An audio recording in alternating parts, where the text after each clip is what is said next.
Welcome back, everyone. Welcome to Collectors and Able. Thank you for joining us on this Monday night, new night that we're trying out, see how everyone likes it. Tonight, I am joined by Shane, the Dark Lord, in his Sith lair, surrounded by Transformers. How's it going, Shane? Good, Mike. How about you? It's been a while. It's been a little bit wild. It's been some illness, some family stuff, some fatigue, dates not working, but I think we pulled it together tonight, and we have two mystery panelists joining us. How do you feel about that? Considering I know who they are, I feel pretty good. Okay, well, that's good. That's a very good start. So we're trying something new. We're kind of mixing in some new people, amazing collectors, people that you know and love, and we hope that we can just kind of take the show to the next kind of level. We know there's lots of shows. Like a new season. Yeah, exactly. That's exactly what I'm thinking. We've been going at this for about 62 or 62nd episode. So about a year and a half, maybe. Something like that. Yeah. I think you and John started off in like April, May. Then I joined you in the summertime around July-ish. Yep. Last year. Yep. And so we've been real thankful for, all of your patronage and hanging out with us. And really, the live shows are only fun. Well, I only take that back. Shane will be disappointed. They're mostly more fun because of your interaction and, mostly all of our friends here. We started out with 0 followers, and now just this Sunday, we climbed past 15,000 subs, and YouTube is getting tired of me sending them paychecks to add bots. So, and for the record, Mike, as far as I know, did not buy any of the subscribers. I know we all joke about it. We bug Mike because he's got more money than he knows what to do with, but it's legit. I still don't know. As far as I know, it's legit. Cece was supposed to tell me how to buy subs, and she never did. So we'll have to follow up with her later on and see. I know a couple people you could ask because I know a couple people who do it. Let's not start a war at season 2, season premiere. We'll save that for season 3. That's right. You got to save something for the people. So I know Lane is real excited that we're back. Thank you, Lane, for joining us. Thank you on the congrats 15K subs. Dinesh is always here. Dinesh, we've been missing you. Alan Kiefer, thanks for joining us. Mitchell, what's good? Ledge, how's it going, Ledge? Lucas, thanks for joining us. So we do have some new people joining us, as we get some more subscribers. I know this is a new night. We didn't advertise it too much because I wasn't sure if it's going to happen or not, but I'm glad it did. And what's up, Adam? How's it going? We got Josh with his brand new Mark 85 that looks fantastic, the half scale. Shane's here, everyone's here, Lane's bantering, blah blah blah. Janine, and hey Janine, what's up? If you guys didn't tune in last night, what is it? Rogue 5 Cantina started their inaugural show last night on YouTube. You can sub to them. I think they just passed 100 subs. That was awesome. I watched some of that. I love the intro. It was very good, and I like what they're serving up. So a lot of Star Wars, really good stuff there. Star Wars Attica, what's up? Critical Mass, what's going on? What's up, Chris? We'll keep going. Eclectic Collector, how's it going? And cool, lots of people are. K-Fet's here. What's up, K-Fet? Starting controversies everywhere. Walton, what's going on, Walton? And Taste Act Sucks. What's up from South Carolina? It does suck. Top Gun Collector, what's up, man? So before we babble on too much longer, I'd like to bring in our new panelists, and they will hopefully be with us. Our goal is to give you guys at least 2 shows per month with maybe a pop-up show here or there if some big news comes up, but we don't want to overwhelm you, and we're tired of giving you shows that are 3 hours long and no one actually watches them all. So we're going to try to keep the content to the point and keep you excited and engaged, and we want the show to be about you guys. So throw stuff into the chat. We want to pretty much just have a conversation and talk about what you want to talk about, what is pertinent. And anything pop culture, of course, statues and life-size stuff and hot toys and stuff like that are all, at the forefront. But we will talk about anything, any culture, any IP, any whatever. So without further ado, let's go ahead and bring on our other panelists here. We have a very good friend of mine, Cece. What's up, Cece? It's so funny. We mentioned that you weren't paying for subscribers, but I am being paid to be here. So I don't know I don't, Shane, I don't know if you got a different deal from Mike, but like that was my understanding is that This is bullshit. You're getting paid? yeah, I was supposed to be on the payroll. That's the whole reason why I'm here. So I don't know if that's I've seen how he treats other people on his payroll. You're not in for anything good. Shane's not on the payroll. No, because then we'd have to lug heavy statues up your second floor collection room. Yeah, no, I'm not getting. Nope, I'm not There you for that. Mm-mm. Smart And, lady. and now that the focus is predominantly one-to-one, there's a lot more heavy stuff coming up. So I would be happy to send you a paycheck, but next time you're in Tennessee, just let me know. We'll lug some stuff. Good to know. Good to know. Oh, I'll stick yeah, with well, the expensive paper. That is fair. Yeah, that is fair. And I definitely want to see some of the expensive paper that you have to show us tonight. So let's bring on our last panelist. Dun, dun, dun, dun. Hello. Who's this I'm guy? pretty upset because I actually paid to be here. I paid Mike. That's the So way it should be. This is a franchise. what the hell? Wait, I'm not getting a God, cut. I of thought that you guys either. paid too. What's going on here, Mike? Oh, This is why damn. everyone needs to Shane. talk about their salaries so we can gang up on Mike. Otherwise, You know, it's then- awkward getting when this anything. happens. Shane needs something. Shane needs to get something because he's got. You know, once you get past 15,000 subscribers, YouTube starts sending you lots of money. So I've just been hoarding it for myself. I'm just a struggling Canadian trying to make ends meet. With all the statues. Yeah. Looks like you're doing okay, unless that's your whole house. That's not real. We're all Is that a deprived. green? Very It's a green deprived. screen, right? Yeah, it's like Buck. It's fake. I don't actually have statues. Oh my god. Todd, man, how are you doing? Doing great. Thanks for having me. I'm excited to be here. Love the show. Love to see Yeah. what you're going to do next. And yeah, I'm happy to be a part of it. Thank you. Cool. Thank you, Todd. So I'd like to officially welcome CC and Todd to the show. It's good to have you guys here. yeah, welcome to season 2 of Collectors Enabled. You know, again, our goal is to keep it short, keep it on point, to have some fun. We already have some cool ideas that we want to do over the next couple months. So hopefully we'll keep it fresh. And again, we want the show to be mostly about you. I feel like the best shows are when you guys are just asking questions and we're just going with the flow. And then I buy something live or, you know, whatever. And now that Todd's here, it should be even easier. But we'll see what happens. What's up, Donald? So, Shane, where do we want to start tonight? Well, let's get that shit out of the way and go with your pickups, Mike. Because that's Oh gonna my be god! So look, there's so much crap. If you want to see my pickups, the best thing to do would be to go to the Facebook page and see. So I don't want to ramble on for an hour. We'll do a Mike, whole I feel show, like but you need your own segment of the, like your own show on like Tuesdays or something that just shows your pickups every week. so I was thinking about it. I'm thinking I might just do a pre-recorded show for like the last 6 weeks of pickups, maybe. But eventually they'll show up. Sometimes some later than others. But Don't you get like, don't you just do the shorts kind of thing when you get something? pretty much, yeah. So Yeah. And that you know, works, right? Unless you, yeah, you don't do reviews, right? I just Or do you? don't have time to do it. Like it's Yeah. it's so tough to do. I wish I could. I want to. There's so many great pieces that don't have reviews that I'd love to do. I promise I will one day. And a room tour is like imminent because I'm so close. Yeah, you should do a room tour. Yeah, so the last short was like one corner of my room that's actually looking decent. And there's a lot of cool stuff there, mostly life size. But we might be changing houses and doing stuff over the next year or two, so we'll see. I don't want to get You're buying a too bigger house, invested. aren't you, to accommodate What your was that? statues? You're going to buy a bigger house to accommodate all your new statues.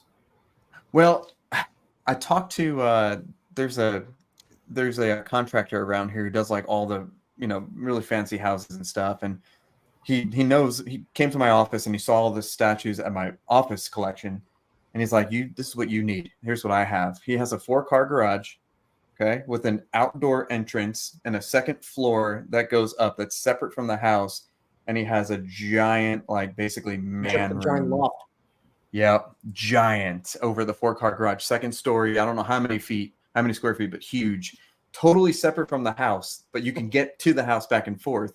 So you just imagine you drop it off in the driveway on the 4th, garage or whatever, walk it up a single flight of stairs and dump it into the room. How cool would that be? I mean, you should probably get an elevator. If you're gonna, add on, just get an elevator You need to, Mike. Come on. or a Step lift, it up. some kind of lift. My That's not a first bad thought with idea. that was like kind of the old school design of like by old school I mean probably medieval, where the kitchens were separate from the house because God forbid if there's a fire in your kitchen, it wouldn't set fire to your house. I feel like that's a positive. Like your entire collection could be off site. So if God forbid someone like burns the toast a bit too much, your statues are safe. You know what I It's mean? the complete opposite logic. That's Yeah, like your family photos that are irreplaceable, mementos, digital. those are going in flames, but your statues will be absolutely fine, and that's what matters. It's starting to get cold around here, and I was like, people like burning stuff, and I was like just sniffing, like, I know something burning. I was like looking at the house, I'm like, I wonder if something's on fire up there, because like if you walk into your statue room, there's like a distinct polyresin type smell or like silicone. Do you guys get that? Like Shane, do you smell statue behind you? No. I I do when I open up a box. I do. Yeah. But in my basement, no, I don't. Okay, so I must have too much stuff in this room over here because I literally opened the door and it's like smells like you just opened a statue box. Oh wow. That can't be good. That can't be good for you. That can't be good for your lungs. That's gotta That be. probably explains a lot. It's the fumes. Yeah. He's He's like buying stuff. It's like you're all huffing paint is what intoxicated. you're doing. Yeah. Well, It should definitely, after like a week, you should not smell that anymore. You should not be smelling that. I'm serious. I'm concerned, and I even have like a pretty good air filtration thing. I like a little Govee purifier in there, and I don't know what's going on. It could just be because the air's not running as much, and we're kind of transitioning from air to heat and all that. But maybe it's the heater. But to Cece's point, Oof, I don't know. I'm pretty sure that room will go up like that pretty fast. It's worse than natural gas. All the Dragon Ball Z resins, all that silicone to burn. Oh man, that would be bad. All the I think like to CC's point, having like if you have like a big enough backyard, having like a giant house built back, or not a house, but like a display like a separate in the back. That would, because then you don't going upstairs with one statues. That's no good, unless you get an elevator. That's fine. But you can also just go to the back. Mike's like, I don't understand what you're talking about because I get people I pay anyway to look Hey, them yeah, up. I don't carry shit up Yeah. there. What are you talking about? Yeah. What is that? I got dental assistants that have no choice. George is gonna send you Oh his my chiropractor bill. Oh yeah, well we bought George some new sneakers for his back and a new back brace. He'll be okay. Do you know Hope he's the watching. worst part, guys? Mike has convinced himself that they love to do it and they want to do it because he's the boss, and they keep, oh yeah, what do you got next? What else can we lift for you? Well, Mike's now convinced that that's what they want to do, is to carry his statues. Okay, It's literally, absurd. I just sent them. I will send them like pictures now and be like, which one do you like better? Should I get this? And they'll all respond. I'm serious. And it's like enthusiastic too. To be fair, you are their boss and they know this is your passion and addiction. So Yeah, they but don't you know what? really have a choice but to show a lot of interest. Yeah, but you know what else I do? Do you guys ever follow like those Facebook work memes where it's like, just basically like I hate my boss and all that stuff? Am I the only one that follows those? Okay. I Well, like Todd's the his own ones where boss. it's like, how do you professionally tell someone to like pound sand? I like those ones. Those give me like life advice. Yeah. Yes. How do you do that? How do you professionally That's a good do question. it? Professionally, I think like some of the examples were or maybe not pound sand, but like instead of being like you're dumb and I told you this already, be like, as I previously stated. please see Yeah, priority. yeah. That kind of Okay. stuff Mhm. is Right. very helpful in my day-to-day life. So I don't get fired. Okay. That's good. That's good to know. So Art not only has more helpers, but he also has a forklift or a platform lift. Did you guys see that? Yeah. So You got to get one of those at least. That's pretty cool. whenever the new thing happens, I will invest in one, because do you ever try carrying a statue up one of those like Home Depot like little ladders that fold in and out in your socks, and you're trying to put it up No. to maybe like 8 feet No. tall? No, Okay, No. yeah, it's dumb. Only I do it. no, I haven't. Yeah. Well, Art has really tall ceilings too. He's got like Mhm.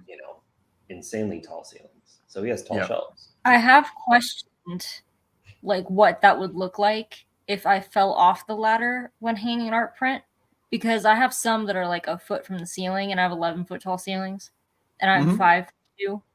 I've just wondered, like, okay, I'd probably end up landing on some statues, and they'll just find my Oh, main yeah. body underneath the fallen art prints and the glass. Yeah. But like, I would have died doing what I loved, so there's that. I mean, Yeah. just find me Yeah. buried under art prints, just shattered art prints. Be upsetting. But Shattered art prints, broken statues. The statues can impale, easily. A lot of Yes. statues can. Definitely. Very, very easily. I've got I cut by was- a statue before. Or like I know people that have like statues above their bed, on a shelf. That's scary. Because what if No. that falls on you? That would Oh, smash that's your a head. terrible idea. Yeah. That Like what is- if that was above Well, yeah, your I'm bed? gonna know. This thing would kill you. That would Yeah, die. that thing You'd die would if that die. landed on your You would head. die. Dude, look at that key. That key is insane. Show the Oh key. yeah. Look at this thing. That's got to be the biggest key I've ever seen. And it Like, has put your hand on that key. Yeah. The Dude, size of that. That's insane. look at that's ridiculous, dude. this. I can't. God, it's not that heavy, No, which is good. But like, it's That's 1/3, wild. but the hands are life sized. More than Like, life yeah, sized. seriously. It's You look like that Damn. creepy guy at a party who comes behind a chick and just starts grabbing her. And It's like the ventriloquist. My eyes are up here. Yeah. This thing. Speaking of statues that could kill you, this thing is massive. Let's see. I mean, that's almost the size of your upper torso. It seems like. Actually, his shoulder width is just about the width of my shoulders. That's crazy. Is this that I boy like math that. that everyone's talking about? Is that the what? Is this that boy math that everyone's talking about? What is Heard of that? The boy math. Like boy math is a guy being 5'11" but telling everyone he's 6 foot. Oh yeah. Oh yeah, I do that. Yep. Boy math. Okay. Got there's it. other boy math too, but we won't get into that. That's what I was thinking of too. Yeah. Right. That's for the after show. Yeah. Yeah. Okay, that's true. But yeah, this guy That's really came cool. today via freight, 2 giant boxes. What we were talking about before is the beautiful thing about this is it's literally 2 pieces for the Hulk, 2 pieces for the base. So you can see there's pretty much half of it, and then the legs, the other half, and then the base is broken down into 2 pieces, kind of like the thicker base with like the storyboard. Yep. And then kind of like a thinner, kind of like radioactive base. And the best thing about this guy, and you probably saw it on Art's review, is that you don't even need any of the base. You could just keep that box closed, and it stands flat enough and firm enough where it doesn't tip. I mean, his feet are longer than my hand, so he's not going anywhere. Damn. So That's crazy. if you Mike, have did you get this, the green one too, or just the gray? yeah, so I have the green one I'm waiting for, and then Jay had a gray, and Randy was ordering his, and he's like, hey, do you want one? I said, sure. And so I had the gray one come in. So I'm pretty happy because I like the Kirby look. I also like the gray. I think they did a great job on it. Mhm. And I think you could have both. And I think actually that combination is a better combination than getting the ultimate green with all the stuff, because you can't display them all because you only get one set of legs, right? Yep. But this the bust that you would get with the Premiere would be massive. I mean, it's almost like a 1-to-1 equivalent bust, bigger than 1/2 normal. So So you have the space to display both of them, or do you plan on getting rid of one? I'm going to be open to selling one if someone wants it. Probably the gray, but I kind of want to put them side by side under my desk here and just have like the modern and the Kirby. I think they look pretty cool. I mean, it looks fine on the ground considering it's freaking at least 3.5 feet tall, maybe. I haven't seen many people getting theirs in. Slow. Like Is the it- whole. Because I questioned if it was just one of those. It was so big that not a lot of people just jumped on it for that reason. Well, Todd, I mean, you have a shipment coming in at some point, right? Well, so the gray was first to be finished, and then the single green ones, the modern was finished, then the retro, then retro and Kirby, I think, are finished now, or recently. And the the big premium is not finished with production. Still in production, but I think it's going to be very soon. So it's kind of a little bit staggered because, as I think some other people mentioned, Jay did like 2 rounds of QC at the factory, and then later another round of QC, I don't know, at wherever they ship from or something. So 2 rounds of QC. So that could be why. I don't know exactly, but yeah, they were a little staggered. Each version was a little staggered. Which is nice to have that level of QC, because I mean this thing is flawless. I mean everything fits flawlessly. There's 0 paint blemishes. Packaging was perfect. I mean you could probably, light a stick of dynamite and packages would probably still be fine. Yeah. It's a big thick XM packages where you literally have to roll it and tilt it and dump everything. Then you have to break the air seal because you're trying to pull the damn XM box up, and it's like. Shane knows exactly what I'm talking about. All those freaking Transformers. And that's when you're just about got it. You gotta let go and adjust, and you're like, shit. And then it goes down, and you're like, yeah, I know. It sucks. Mm-hmm. It sucks. It's honestly the worst. I really like the style of XM, obviously, because the Velcro is good, but anime companies have done it in a better way where it's like similar, where it's kind of a flat rectangle, but you open the box and then there's just a flap on the top. I'm sure all of you have known that, seen that. But that's the best box, because then you just undo the Velcro and pull it up. You don't have to take the box out of the brown box. That's the worst part. That's by far the worst thing. It's 100%. What I do now, I open my XM boxes. I slice the bottom of the shipping box open, and then I just pull the cardboard off. Smart. Yeah, I learned that the hard way, like many statues in. Mm-hmm. Yeah. Mm-hmm. That's great job. Infinity does the single flap, so you're getting a giant piece with the Infinity bus, but you literally just open it, straps, and then take the pieces out, take the middle styrofoam out, take the pieces out, take the base out. You're done. They know what's up. Anywho, so that was cool. Let's look at some pickups. CC had a couple of pickups here. Let me make sure I have them. Not terribly exciting compared to that giant Hulk, though. Well, I mean, everyone knows about the Hulk, and people know that they're getting it, but these are things that I've never seen until we just started talking before. So I'm going to go ahead and pull these up here. That's cool. So this is awesome. a commission I got from artist Glenn Dillon. He's a concept artist, so he worked on Rogue One quite a bit, had a really heavy hand in designing the Shore Trooper, hence I chose the Shore Trooper. He also designed, and that's in the works, he's going to be doing a Batman one for me as well, because he designed the bat suit for the Robert Pattinson movie. He also recently did some work for The Creator, the movie that's out now, directed by Gareth Edwards.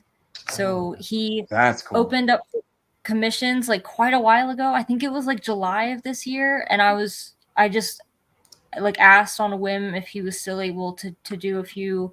My friend Danny Lee, also from in the YouTube arena, has 2 coming from him as well.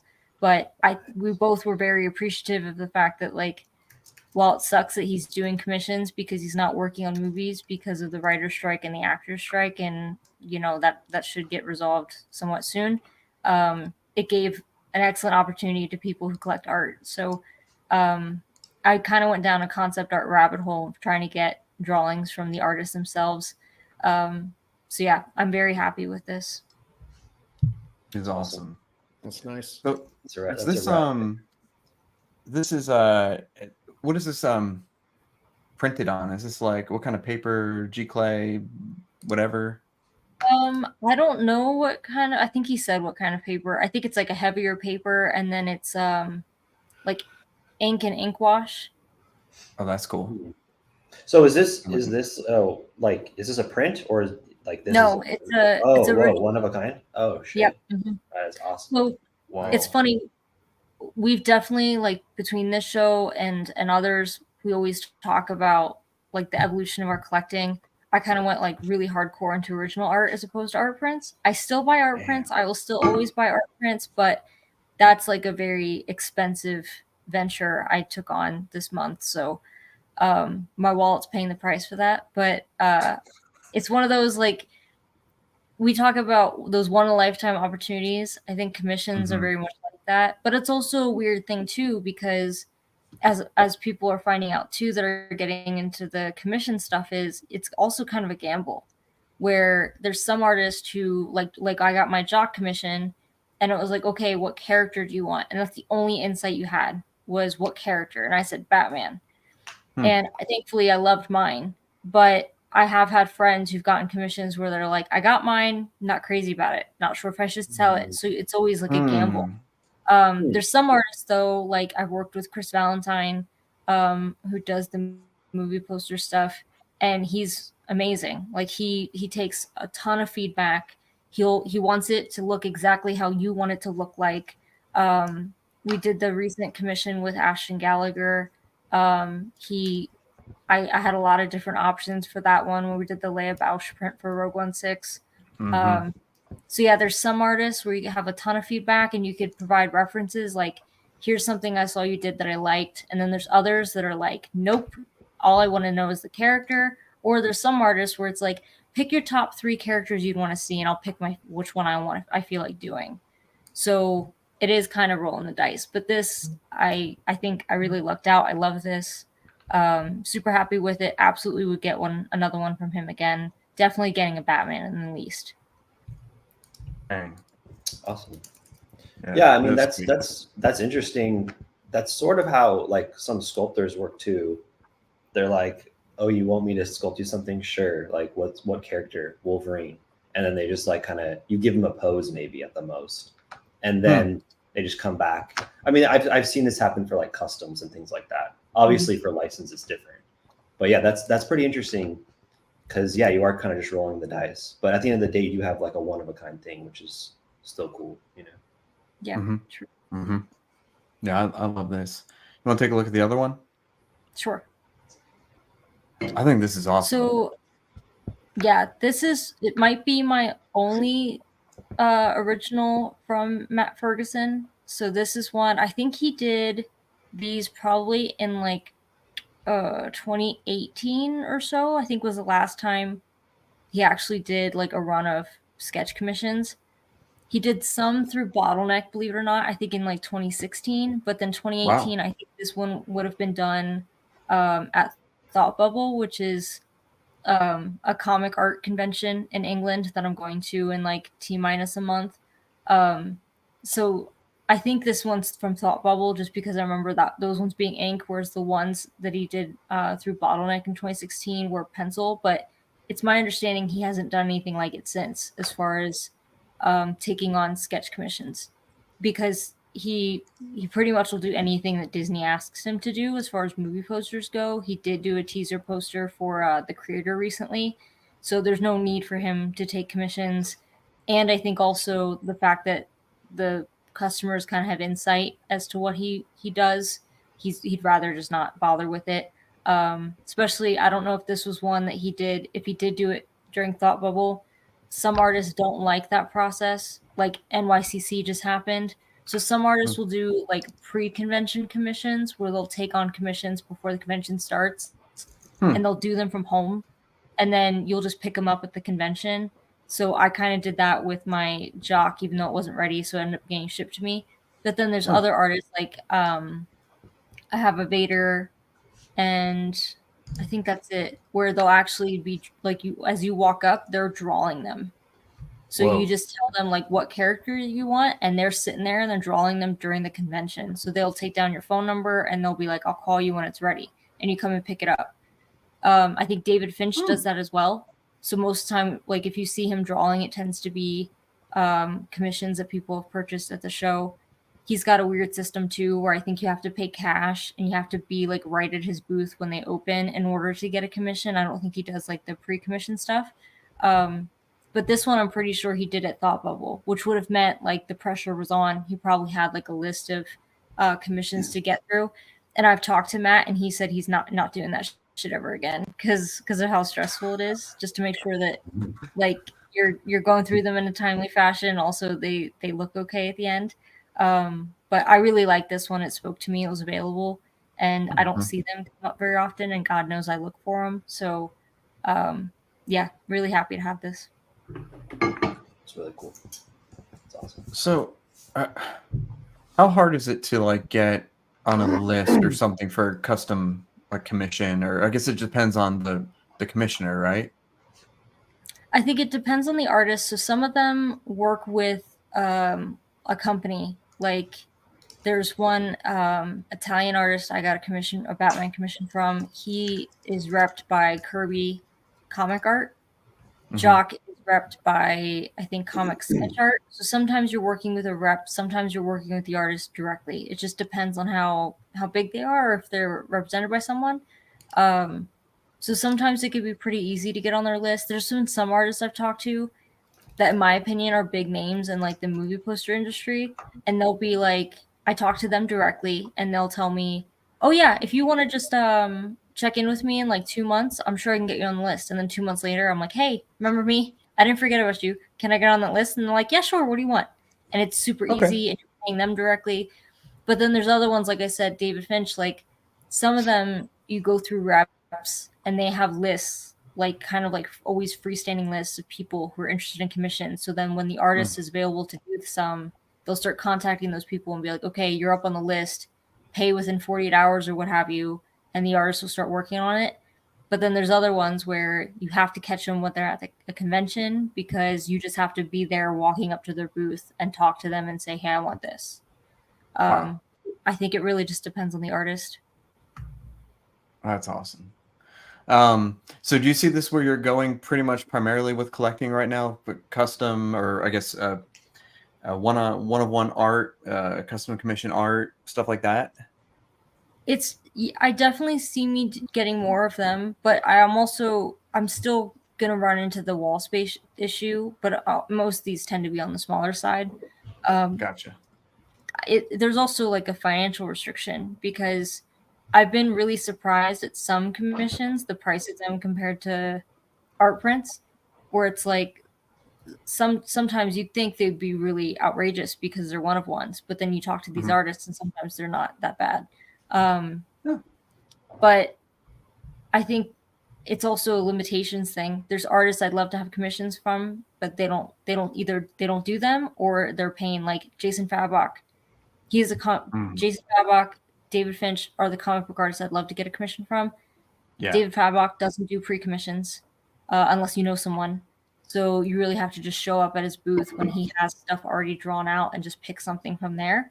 Matt Ferguson, I'd love to have more art from Matt Ferguson, but like I said, he pays his bills elsewhere. He doesn't need to do commissions in order to be a thriving artist and stuff. So it all really just depends. And I'll see how it goes at Thought Bubble, because I am going to try to see if I could ask some some artists I know who mainly do the movie posters, if they can do sketches for me. That'd be cool. That'd be very cool. Well, yeah, so the long and short of it is, I guess, commissions are expensive. I do like getting them, but it's not the be-all, end-all. I think also there's just been a lull in I love Star Wars props. So had some great ones recently, but then we've also, like, I feel like things are kind of drying up a little bit as Christmas is around the corner. So I found something else to spend my money on, basically. Yeah. I feel like we always do that too. It's like when there's a lull in things coming in, it's like, well, I'm going to buy some 1/6 stuff now. Or then it's like, well, I have way too much 1/6 stuff piled up in a corner, and now I'm going to buy some. Oh, these 1-to-1s are coming in, and I feel like it's always something. It's you either get out or you're just doing something else, essentially. Yeah, you kind of shift. You shift into some other area. Yep, that's exactly right. Shane got a couple of pieces. Yeah, I got this Doomsday. Actually, the boxes are sitting right here. I haven't even had a chance to do yet. So, today. It's a big boy, 29 inches tall, I think, 29, 30. Dang. Something like that. Who, this is a custom? MFA, yeah. Oh, MFA. Okay, cool. For me, it's the best 1/4 scale Doomsday I've ever seen. Sorry.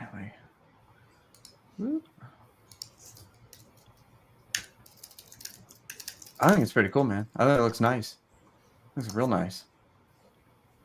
Is this like this costume? Is this like his normal costume?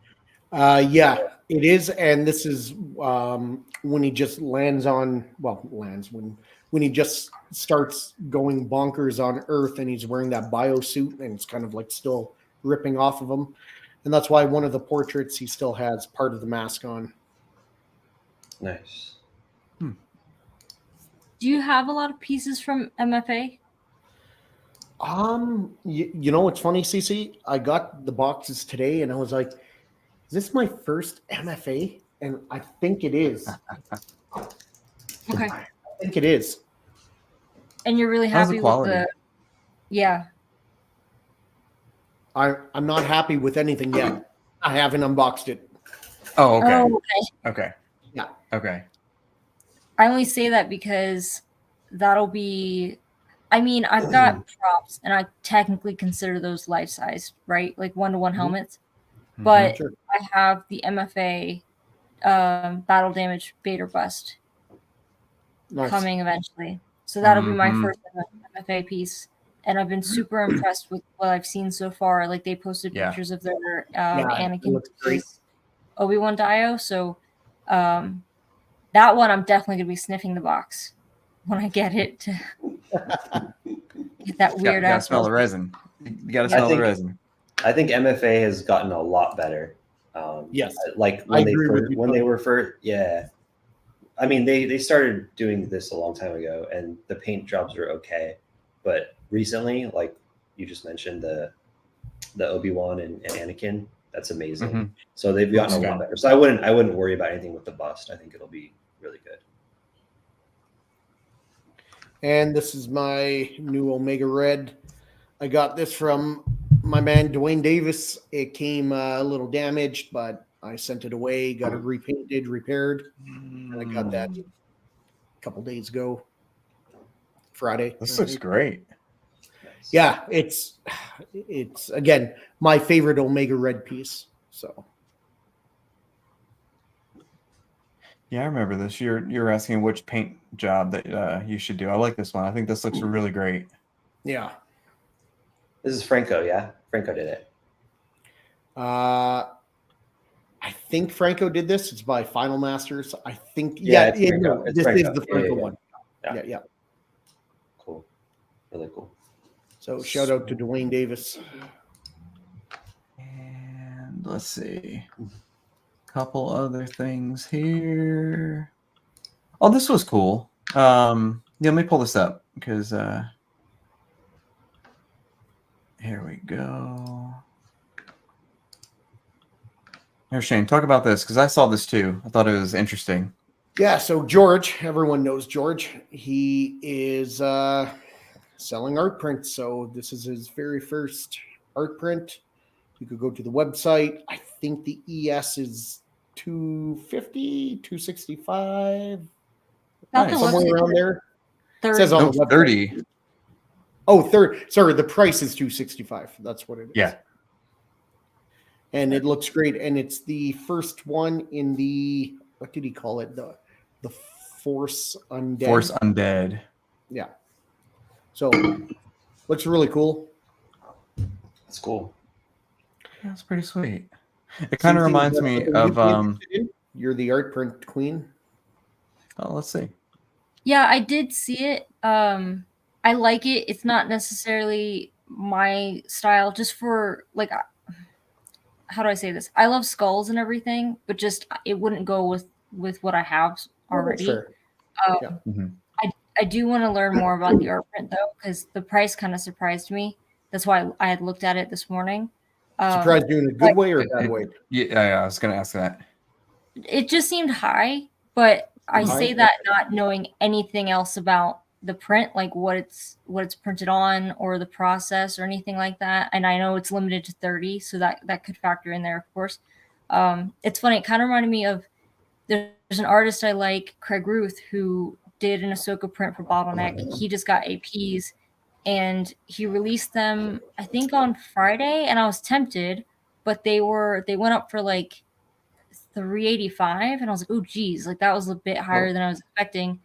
And like since Friday, he keeps lowering the price of them. This is Craig Ruth, mind you, nothing to do with George. Right. So he keeps lowering the price, and I don't know if it's like he like people said that the price was a bit off, but those ones are like hand embellished with gold leaf. So just with these, like I need to watch to these prints to kind of like respect that number. I'm just uneducated at this point, but I think the style is really cool. Just not something that I think would go with like the prints that I have right now. That's fair. What I like is that it's from like one of our own, right? Another That's cool. Like he made this. Awesome. Like he made this. He's not just selling this, right? He made it. Yeah, I believe George made these. Yeah. That's cool. Yeah, that's awesome. It kind of reminds me of like something from Jack of the Dead, like one of the skulls or something that he would make. And actually an Ahsoka skull would be really cool if he did that. This would complement an Ahsoka skull really well. So good on George. I think he released a YouTube video. You can check this out and kind of get educated about that. That is really cool. So looking forward to throw the link in the comments here if anyone's interested. Oh yeah, please do.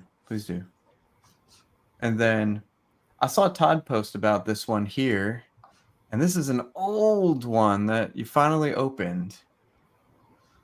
Yeah. I just opened it. Did you have it like from the beginning, Todd? Yeah. And so this thing's been out over a year. At least I have stuff that I haven't opened that's like way older than that, like years. I believe that. Like years. That's crazy. Years. Yeah. So I opened this. So I think it's really cool. I think the face paint job is not good. But so I bought a painted one and I bought a kit. And so I opened this one, and then I was like, I just wanted to see what it looked like. And then if I liked it enough, I'd just sell the kit. But I don't like it enough. So I'm having the kit painted right now. Nice. So, and I think because the sculpt of the face is good. I think it's just the paint job is not the best. You know, that's why I have a close up of the face, but I didn't send it over because I don't. You know, it's probably not good. No, it's we've all seen this. But when you're looking at this piece from the 2 foot viewing distance, the normal viewing distance of a statue, it's really cool. It's really badass, and it's a badass scene. So I do like it. The base also, another thing, like another critique I have is the base is so big and so gigantic. Does not need to be that big. But I really like his pose. I really like the cape flow is really cool. Like the position of the lightsaber is really cool. Yeah, overall pretty good. So when you talked about MFA and said they've come a long way, Abdel's come a long way too in different ways. Like a lot of his pieces used to have really giant bases, and the bases. Yes, this was that time frame. And now the bases started getting better in terms of quality, and now they're also getting smaller because it was just a lot of. I don't mind a big base if it's necessary and it tells a story, but just having a big base, just to have a big base that says "fuck your space," there's no reason for that. Yeah, this did not need a big base. Yeah, and I mean that's another commissioner that the paint jobs are not the best. That's why he's gotten a lot better. Like he's got 4 or 5 pieces out there that I would put up against any commission pieces that have been made. Like he's got some really, really amazing pieces. He's got some really not so amazing pieces, but some of his pieces are just fantastic. Yeah. A lot of the newer ones are looking really good, like that Darth Crate. What else? The Darth Bane's looking really good. What's like Shane? What did you get recently from him that's like outstanding? I got Darth Crate on a boat right now. I got Darth Vindican was before The Vindican him. is good. That thing is fantastic. His Cad Bane is amazing. The Lord Starkiller is amazing. The Nihilus version 1 is amazing. Oh well, yeah, it's always been good. Yeah, that's probably the best one still. And his new Darth Maul or Darth Talon looks really good. Oh, you have the double lightsabers kind of burning through. I'm just not a fan of that style. Plus, I have my XM, so I love that one. But yeah, he's got a few pieces that are really, really good. Let's see. Oh, this is cool. There was a big drama with him. Yeah. Oh yes. Yeah, I didn't read it. Too long didn't read. But a lot of people, and I'm not going to get into it either because honestly, it doesn't affect me, so I don't give a shit. But a lot of people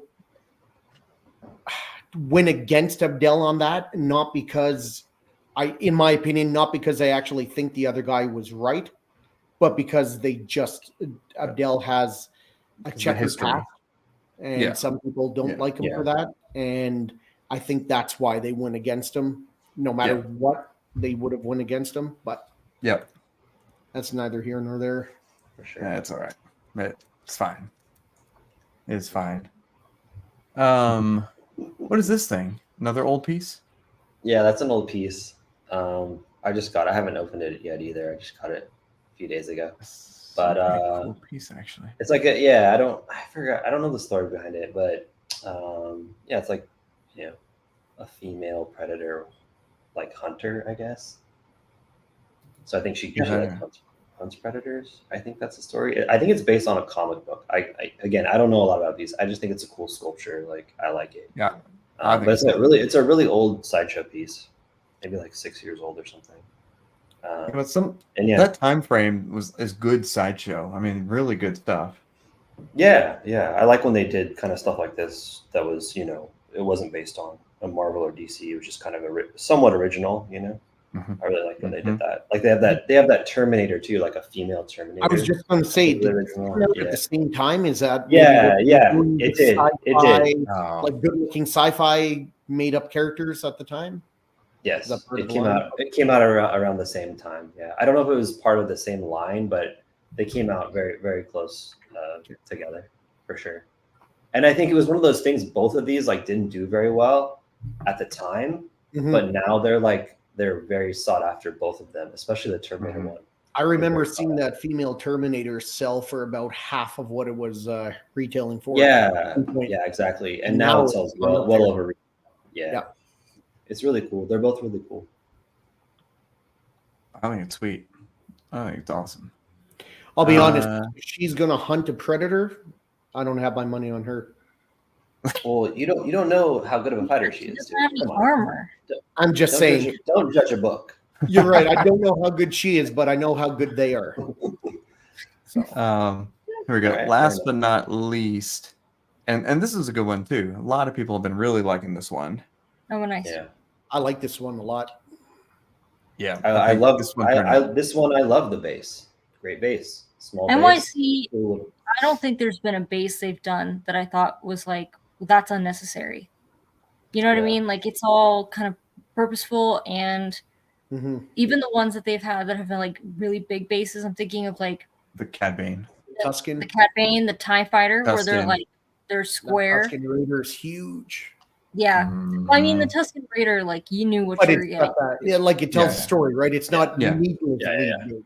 Right. It- That's like me Right. getting a gaffy stick in and being like, damn, I wish it was smaller. It's like, what? You knew Exactly. the gaffy stick. Like it's gotta be Yeah. huge. Massive. Well, also the what's the diorama with what's the the Hoth, like where the monster that Luke battles in Wampa. The Wampa from Wampa. Yeah, from that one guy.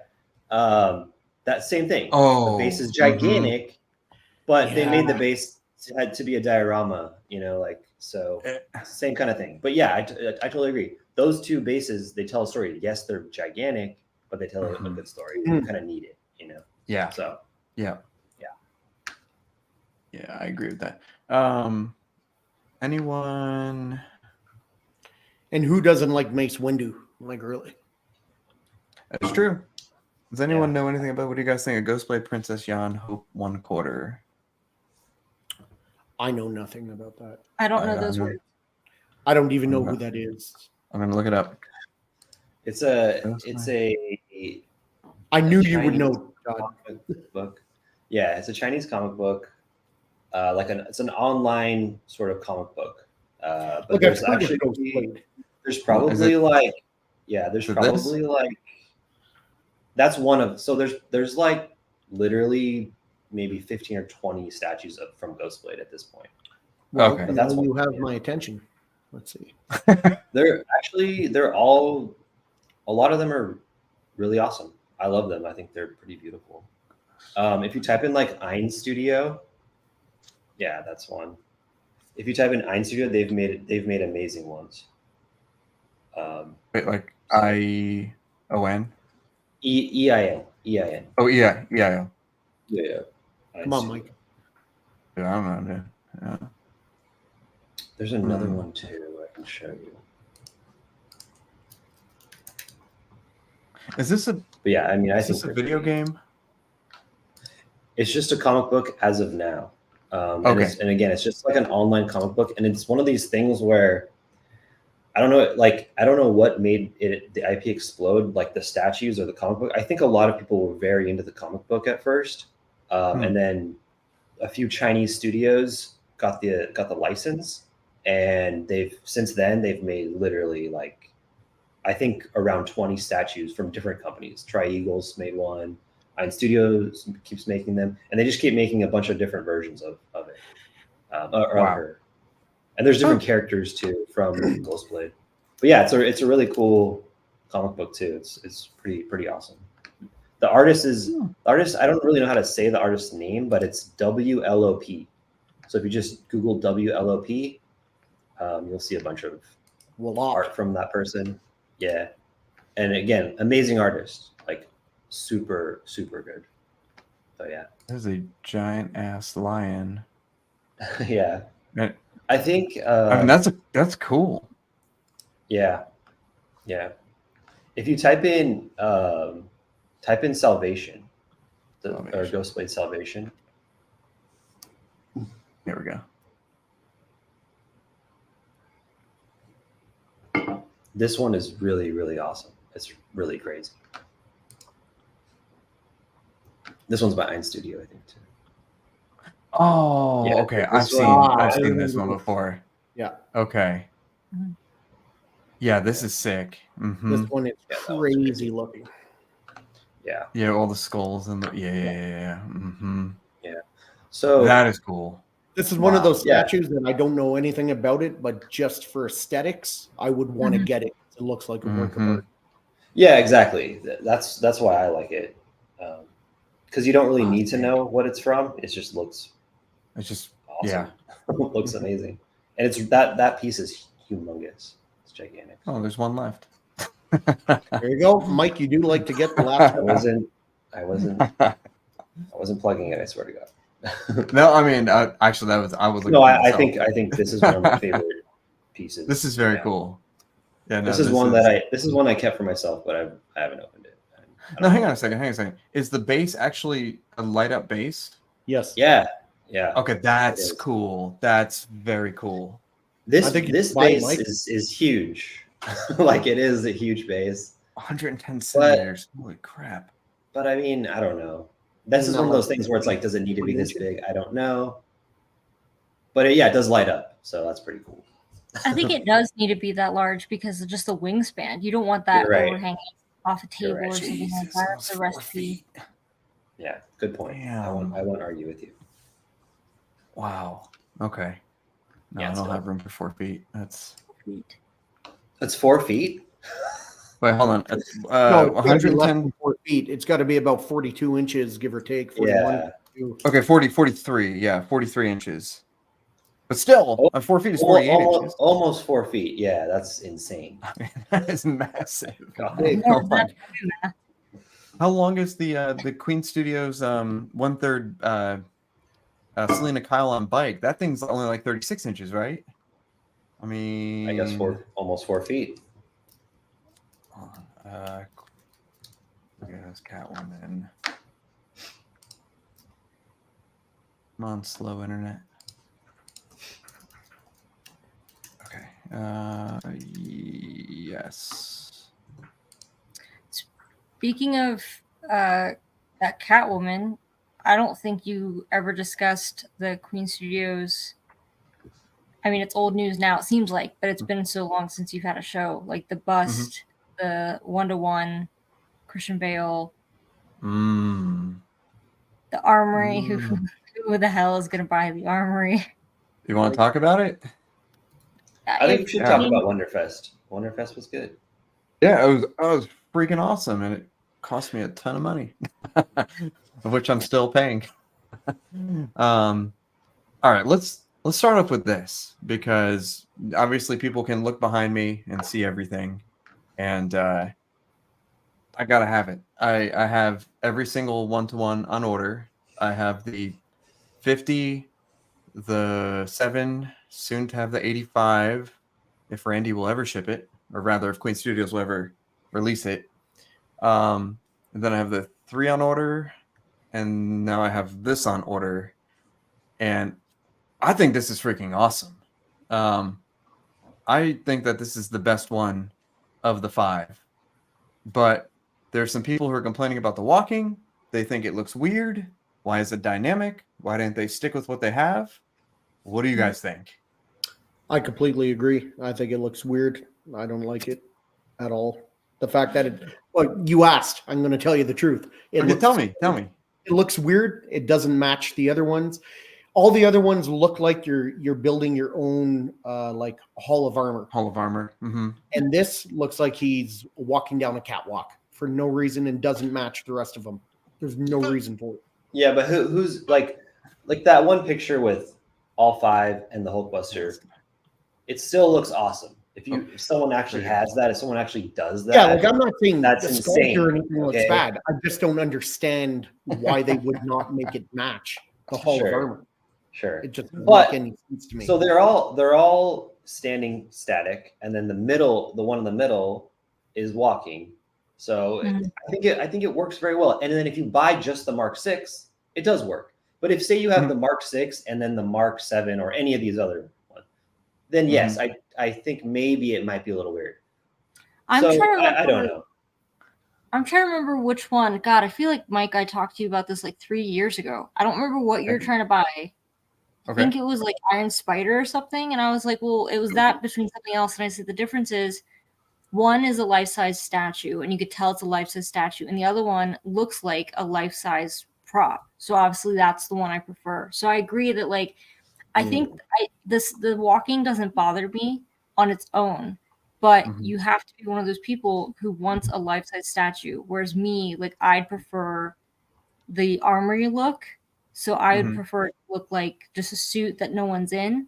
Hence, like I was questioning if like the Mark 85 or the Mark 3, like if their heads articulate at all, because it does look like there's a person in that suit because they're looking off to the side as opposed to straight ahead. Yeah, So like, I get that. So Yeah, you like the sure. sideshow look, because the sideshow look is like the very stiff, kind of looks like he's encased in the armory.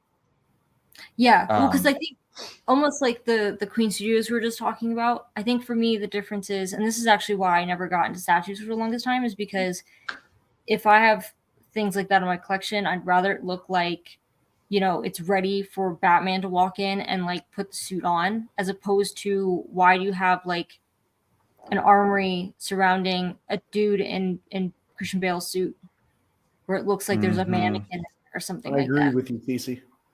Yeah, so that's why Okay. like hence like these displays I think are cool because it kind of like showcases like, it looks more like people always talk about their bat cave, whatever, and I'm like, if you want a bat cave or like a Mustafar kind of look, like I feel like the props are where you go for, not necessarily like that. To me, I think looks kind of odd because it's like, okay, you see a dude standing amongst an armory. I'd rather almost just have the armory by itself and Just have then the suit. Or Yeah. have Batman and the cowl, but it's empty. right, yeah, the Mm. empty. I agree with you. Interesting. But I'm weird. I like for the longest time, that's why I didn't like statues, is because I liked looking at them and I could appreciate them. But for my collection, I kind of wished that you'd walk in and it would be like, okay, you see like a ton of lightsabers on display, almost like trophies, not with Mhm. signature plaques telling you exactly what lightsaber is that are signed by the Mhm. actors. Like I'd prefer it all to be like in my head. It came right from the universe it was supposed to be in. So that's why I take like the prop look versus the statue. But if you don't mind that, and like for instance Heath Ledger, if you want a 1-to-1 bust or statue, you're never going to get something that looks like, because he's a person in a suit, like Right. in a pinstripe suit. That's never going to make sense from a prop perspective. Right. So that'll always be a statue. And to be fair, I've never That's- liked walking statues. I don't think I own a single one where they're just walking. I never liked that look on any statue I've seen. There was that I think Mike just left on accident, but No, there was I kicked him out. It's my show now. Because because you guys hate the walking statue, he was really upset. Yeah, Mike quit. That's The why. coup worked, guys. We got the show. yeah. No, I mean, I think that brings up a really valid point. But I think at the end of the day, it depends on what you want for your collection. Like, do you want a statue? Do you want prop replicas? I really like that whole thing where it's like you have lightsabers on the wall. It's like you're walking into a room like these are lightsabers that a Jedi has, whatever. That's a really cool idea. I think that's awesome. I think with this Batman armory, I think for me it works both ways. But again, if you want to have just props, then yeah, just buy it. Just get the armory, or just get just the suit, without Bale's face inside the, in the head. Yeah. So I don't know. That's pretty interesting. I could see how people spending as much as they did to try to collect them all, though, would be upset that they suddenly went from like museum stoic poses to one that's a little dynamic with that walk, though. I do think that's valid. Yeah. I don't disagree with that. I don't disagree with that at all. Yeah. I don't know why they would do that. But that's what other I'm saying. Other than to like try to do something new. But it's like you're in the same line. Why are you trying to do something new? Right. And Right. really, This is the line. He's taking a step forward. Like, I mean, if you're going to do something with Iron Man, have him Well- have his arms by the side like he's about to blast off or something, like not just taking a step. Like, But to Mike's point, though, that's exactly from the movie. That's like a frame from the movie. right. No, I get that. So there's that. Or, There's all these, him blasting off, or him shooting a repulsor blast, or him doing like 100 different other things they could have picked. Yeah, I mean, well, the 1/3 scale that they showed at Wonderfest, Iron Man, that's super dynamic, but I guess that's their first 1/3 because their 1/2 scale stuff is it's not super dynamic. So the 1/3 though is pretty dynamic, which is I think going in a different direction because I think they just want to start doing more dynamic Iron Man, honestly, that are above 1/4 scale, because yeah, I think that it's getting a little bit kind of like boring for them, maybe, perhaps. I don't know exactly. I'm just saying from like their perspective as the company creating these, it's like, let's try and make some more dynamic stuff for Iron Man that's above 1/4 scale. That's where it could be coming from. You know what I mean? For a life size, I would like to see, and again, I'm not buying any, so take it with a grain of salt, but his hand going out and the repulsor in his hand lit up. Yeah. You know, and in point, like, to me, that would be much cooler than him walking. Yeah. He's Iron Man. That's still dynamic. That's still dynamic too, you know? Yeah, exactly. Because when you're trying to do motion in a statue is hard, obviously. It gets harder the bigger you get, you know? So, yeah, it was a bold move by them, for sure, to do that. And but if the whole line people was still walking, like it. People still like it. You know, just for me, I'd just like to see the line match. Sure. Mm-hmm. Sure. Interesting. Yeah. Have you, while we're waiting, you guys watched Ahsoka? And if so, what did you think about it? Did you like it? Not like it? I love it. I loved it. I thought it was great. Who did you think the best character was, Todd? Ooh. I mean, I don't want to say Balin. He was a great character. He was. But I don't know if it was my favorite character. I think I'd love to see more of him, but I don't know if he was my favorite character. I don't know.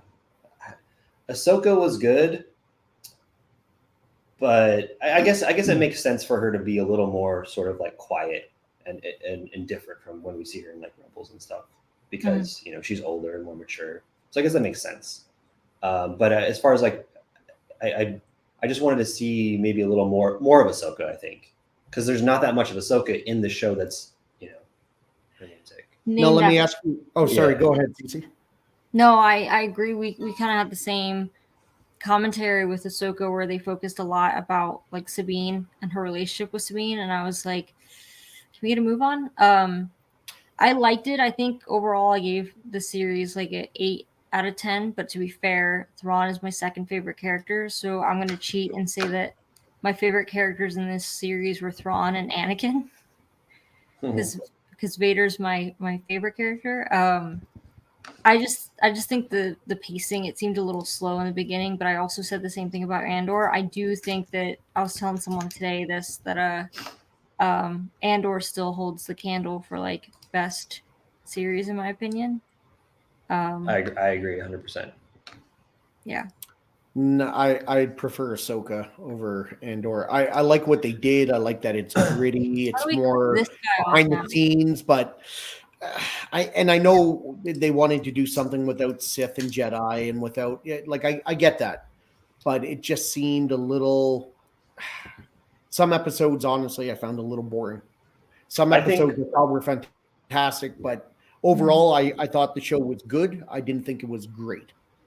Did you watch Rebels and Clone Wars? Yeah. No, I'm talking about Andor. Andor. Ahsoka, I thought very good. He's breaking my heart, Todd. Just don't. Yeah. I still liked it.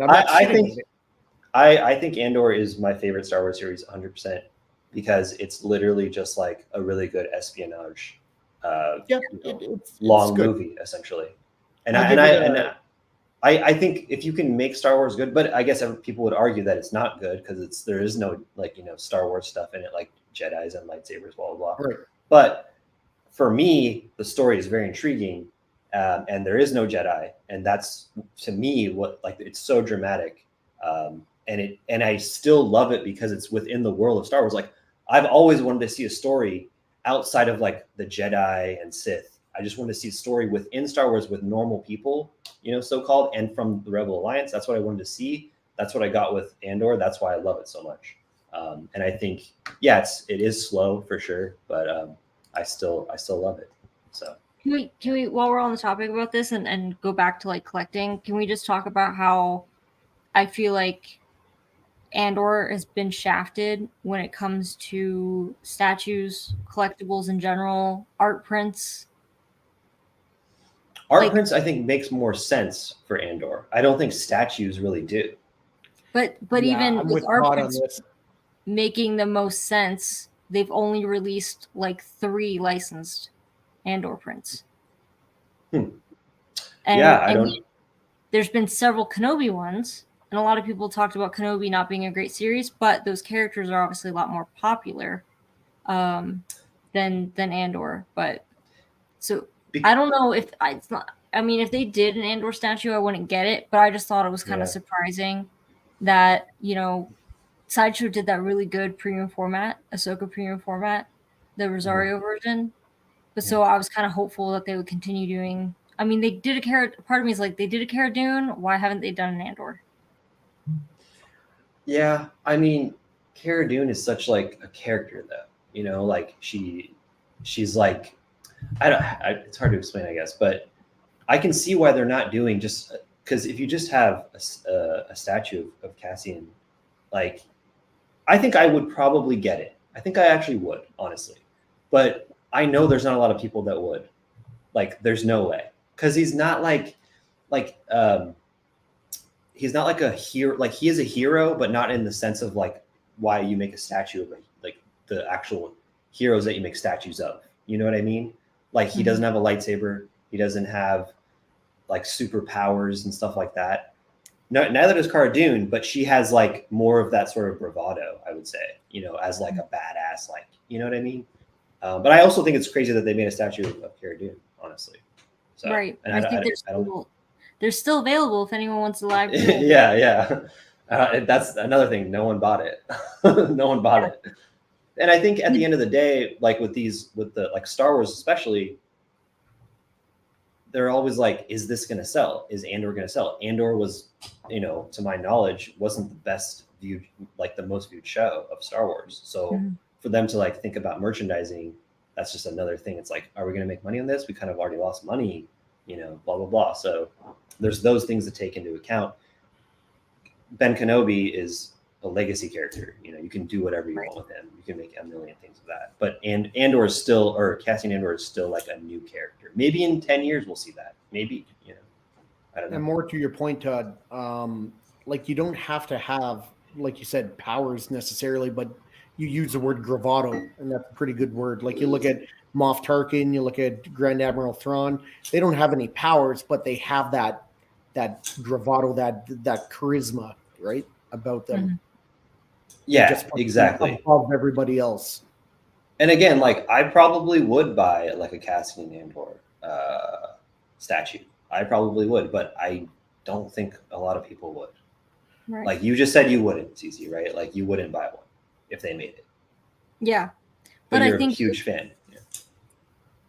But I also bear in mind, like, I'm very picky on statues. I actually recently, just as Todd knows, I just canceled a few statues that I like. I canceled one I know I'm definitely ordering when I haven't bought a bunch of original art this month. But because I think if you were to total my art budget for the last few months, it would be like several statues.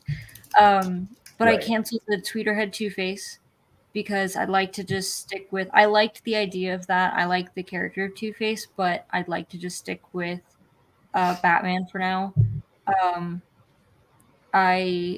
I canceled a prop, which is kind of surprising, but also I realized they made 1,000 of them. If I want to buy it, I could always buy it again. But that was the Catwoman mask from Batman Returns that Pure Arts did, and everyone's getting people are getting the Batman cowl from Pure Arts, and it does look nice. But I wasn't crazy about that base. That was literally the deciding factor of me not getting it. And of course, this came out. I broke a rule by getting the MFA Vader, where I never wanted to get a bust because I'm like, it seems weird. Like, there's a dude in a mannequin, or like there's a person in there. But I can't find fault with these as far as like how they look. It's insane. I just think for me, I'd rather have like the props and everything and not have a bust or life size. But I thought the Infinity Studios one was super impressive, at least the photos that we've seen so far. And then they came out with this. And I'm like, holy shit. I hope it's also, to be fair, I think I'm the only person who's upset that Queen Studios hasn't done any of the one-to-one props they said were on the roster. And that included a Dark Knight cowl. because I have this one and I was totally prepared to replace it. But I think I'd asked John, I think it was over a year ago, if they planned on doing any of those one-to-one props, because they've got the Joker mask down there that they did. Mm-hmm. And I think he said with the economy, with gas prices, like that was really low on the totem pole for them. So I think they just took all the props I wanted and just stuck them in that fucking armory. So congrats to the 3 people who are going to buy it. I hope you enjoy your props. I'm not jealous. It's 29 people. I'm not bitter. All 29 of you can go fuck right off. Like, enjoy your batteries. Actually, CC, we don't cuss on the show. It's interesting that they aren't going to make, like, the Joker mask sold insanely well. So it doesn't make sense that they're not making a cowl. So it could still be like coming out, honestly. I wouldn't write it off just yet, honestly. Yeah. Because also I'm pretty sure that these items that they showed at Wonderfest, the Batman Dark Knight ones, did really, really well. So I wouldn't be surprised if they do that, you know. So don't give up hope yet, is what I'll say. Okay. Fingers crossed. Are you getting this, Mike? Any interest in this? Oh yeah, 100%. Mike buys everything. You don't need to ask. Did you get the Infinity one though? Yeah. I rest my case. So I was talking to a customer of mine that bought the Infinity, and they're like, I really want to get the life-size Batman, but I don't like busts without arms, even though it's an actual bust and right, like a torso, whatever. Right. And I'm like, okay, I get that, you know. So I was like, just buy both. Sorry, not both, but buy Infinity bust. No, buy the Infinity. Do what Mike does. Buy everything. We covered. Buy the Infinity bust and the life-size Batman. And then, because I'm like, are you ever gonna put the non-cowled head on the Batman statue? I mean, yeah, it's cool to have the option. Really, who's really gonna do that? Maybe a lot of people. I don't know. It's For me, I would never do it. Yeah. So. You're 100% right. So in reality, I'm never going to display it that way because I think that the Christian Bale cowl and just his whole appearance is so good looking. And I do like the concept of the Infinity better, where he's holding the cowl. It's off his head and he's holding it. So the concept makes a lot of sense. But I hate when companies do this because it's kind of like the 1/2 Iron Spider. That's like by Queen. It's like, okay, well, you can pay $500 or $600 more and you can get the Tom Holland 1/2, sculpt, or you can just get the regular Spider-Man sculpt. And it's like, but I love options. I love people just being like, okay, this exists and it's a peg. You take it out and you put it in and let's change it for the day. But that's my personality. If there's an option available, I love to have choice. I would have rather they just did it, the one, just no bust at all, and this is it. This is how you buy it. And then I think you're right. The answer is super easy. Infinity bust for the sculpt because it looks good, and this, and just the statue, and you get the best of both worlds, I think. Yeah, because I mean, I don't know. Like, people have made the debate of which likeness is better, Infinity or Queen Studios. I mean, I think they're both amazing. If you put them next to each other, then yeah, you're like, okay, I can see all these differences. But if you just have one on display, you're never going to be like, oh, that doesn't look like Christian Bale. You're never going to be like that. Right. You're going to see it and be like, that's Christian Bale. That's amazing. So yeah. I like that you mentioned him holding the cowl for the Infinity bust, because I did really love that concept. And also I the perfectionist in me also likes that the Joker bust, he was holding the mask behind his. So I think it's, what's that George Lucas quote? It's like poetry, it rhymes. It rhymes. I just think that they kind of match in theme. There you go. And I've been pretty heavy on Infinity bust recently, and I like both arms. I know it's technically a torso, but it looks real. It's just very eye-catching. This makes sense. Like right here, this looks good. Looks really good. I'm okay with one arm. Like, I like the Captain America Queen Studios bust. I think that's fine. Honestly, I like the T800 bust. That's fine. Yeah. But like look at that. That's so sick. Like Yes, so good. It's so awesome. I think it was their Catwoman. I wasn't a fan of the base because didn't it have like Gotham City skyline? It has the Gotham. It has a bridge. did. But honestly, okay. So here's the thing. When you get this in your house and you look at it, you're not looking at the base. Like your eyes immediately go whoop, and it just. But you're still paying. It's one of the. Yeah, but it's one of those things where, like we were talking about with the Iron Man. Why did you change the base? Like, why it's in a line? Why not keep the bases simple or keep them with the Gotham City? You know what I mean? Mm-hmm. So it's I don't know. Works both. Are you talking about the 1/3 scale? No. When you were gone, we were talking about the Iron Man walking. You know, the walking pose and stuff, and you know, CC and Shane were saying every other one in the line is not walking; they're just static. So that's the whole thing. It's and you know, to their point, yeah, it's if you want to change it and go with a different line, sure, but this is a line, so like, why not just keep it the same? Keep it the same. I think it's honestly for crazy people like me and Ronnie Stark and probably some crazy Asian collectors who buy all of them, and it's like you could line them up like this, and how cool does that look? I mean, you get that perfect sort of like spherical look from 50 to 7, and they all like, I love this. If I have a giant wall, that's probably what I'm going to do, minus the, you know, the Hulkbuster. But you know, I don't know. I get it. I totally get it. But what this reminds me of is when he it's Mark 6, when he flies into Stark Tower and he's walking down the ramp, and it's like the thing is taking all of his pieces off. He's literally like just walking, and that is Avengers, right? Avengers 1. Or am I wrong? Or maybe it's Iron Man 1. I don't know, honestly. It might be Iron Man 2. Wait, hold on. Mark 6 is 2, I think, right? For some reason, I feel like it's Iron Man 2, Mike. What was that? I thought it was Iron Man 2 for some reason. I don't know for sure, but because it's when he's with Rhodey, and it must be 2. But he also has it in the beginning of first Avengers, because he doesn't get 7 till he jumps out of the tower. So he lands, he's walking down, and he's going to talk to Loki maybe, and the armory or whatever is pulling the pieces off. So I'm pretty sure he's in the Mark 6 in Avengers 1 towards the beginning, and then he jumps off when he escapes from Loki, and then 7 falls down and attaches to him. Oh, yeah, maybe you're right. So it's from the original Avengers movie. So I get the concept, and honestly, I love it. I don't care if I'm the only fan of it, because I mean, what's the ES? 199? 129? 129. 129. So I'm sure 128 other people will probably like it. Yeah, I mean, I don't know. It's interesting, but that's collecting. You know, that's what it is. You can justify it either way. You can justify it to talk yourself out of it or into it.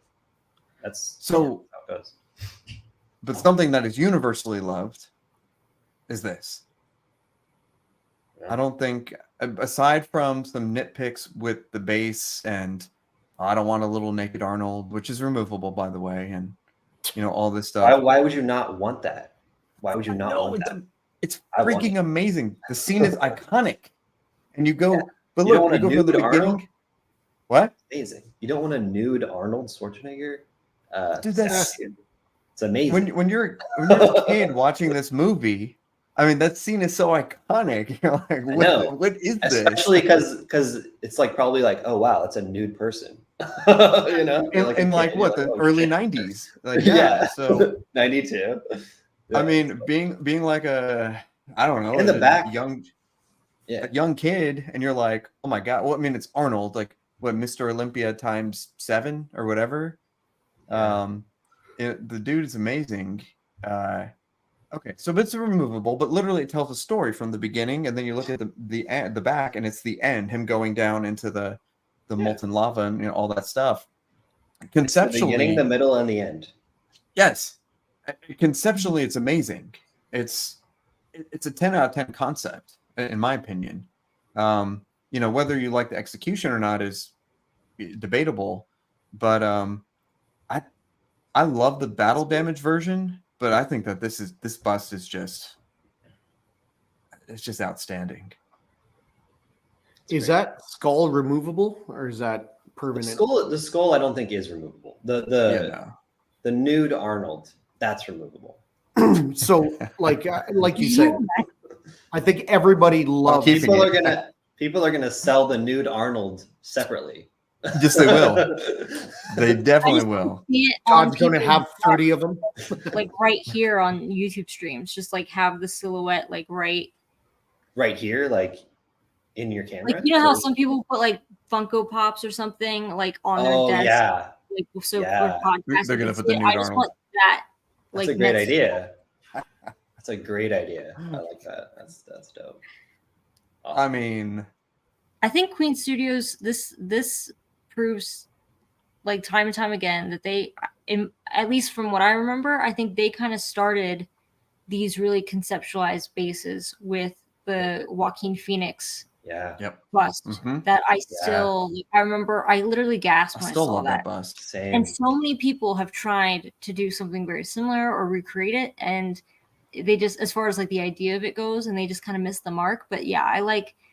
It's amazing. This is cool because I think you can kind of get justified in the price of some of these because it really does. It turns it from like I said, like the mannequin look that I'm not a fan of to an art piece because it does tell a story. Mm-hmm. Definitely. Yeah, this is. I mean, yeah, it's amazing. And what's the ES on this? This is $299. So 300. Wow. I wonder what the animatronic one will be. I would say low. I would say 50 to 100 at most. Yeah, I'm thinking very low. Is it? I mean, I heard it's under review. Passing licensure and all of that.